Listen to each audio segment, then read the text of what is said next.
How to unlink Steam account from Rockstar Social Club. Hello everyone, welcome back to the channel, and in this video I'm going to show you how you can unlink your Steam account from your Rockstar Social Club. So for that, just open socialclub.rockstargames.com and just log into your account, and once you're logged into your account, just click on the profile icon at the top right corner, and from there just click on settings, and now just click on linked account from the settings menu.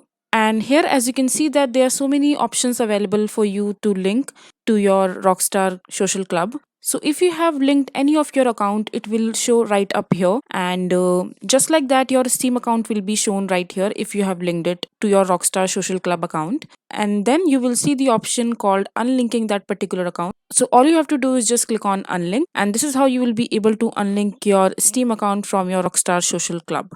I hope you find this video to be helpful. So that is it for this video. If you find this video to be helpful, make sure to hit that like button and don't forget to subscribe to our channel for more such informative videos, and I'll see you the next time.